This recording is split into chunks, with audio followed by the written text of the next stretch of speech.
Hi, I am Zachary Burr and I will be discussing frequent emergency room visitors. Furthermore, I will discuss who makes up the population of frequent ER visitors, how they receive health care, and what health outcomes they frequently experience. The population that frequently visits the ER is a diverse population that has several predisposing conditions, enabling conditions, and needs based upon the subset of the population. First, a sample study of the population showed being a middle-aged white woman was the chief predisposing condition. The chief enabling conditions of the sample population were insurance through Medicaid and dissatisfaction with their primary care. Lack of primary care doctors and insurance is not responsible for frequent access of the ER in the sample, with nearly 90% having primary care and insurance.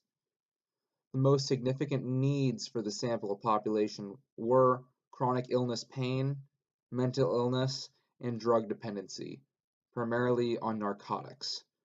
Drug dependency was responsible for nearly one-fourth of ER visits.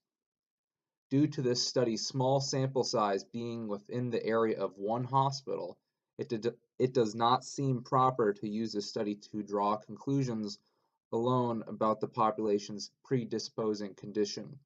The strength of this study lies in the demonstration that dissatisfaction with primary care and reliance on Medicaid, not lack of primary care, is a large enabler in some of the population. This portion of the population needs are that of chronic pain and illness, mental illness, and most significantly, drug dependency.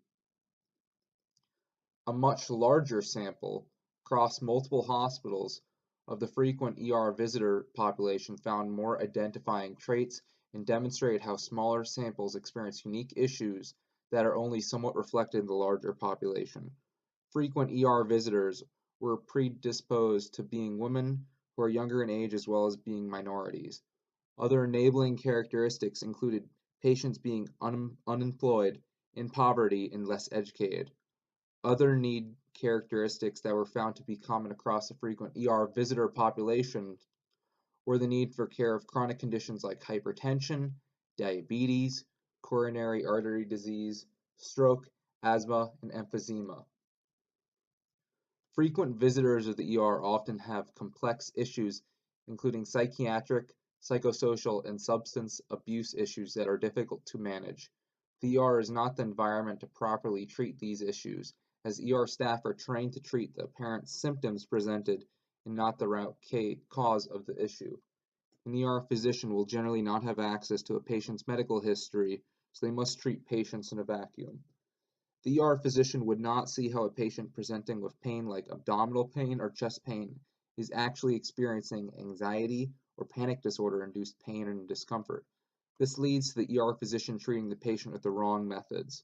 The patient who needs counseling and possible psychiatric medication is instead receiving pain medication and an X-ray.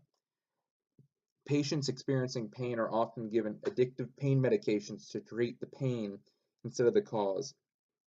Frequent ER visitors do not receive quality care. Frequent ER visitors often have dissatisfaction with or a lack of access to quality primary care. This population often had difficulties making appointments with a primary care provider and had difficulties dealing with the waiting periods and hours of possible primary care providers. The ER was easier to access and patients often did not know the disadvantages of using the ER for medical care over a primary care provider. Patients who do not have transport to primary care or other community-based services rely on ambulatory services in the ER to have access to care. Frequent ER visitors suffer from adverse health outcomes.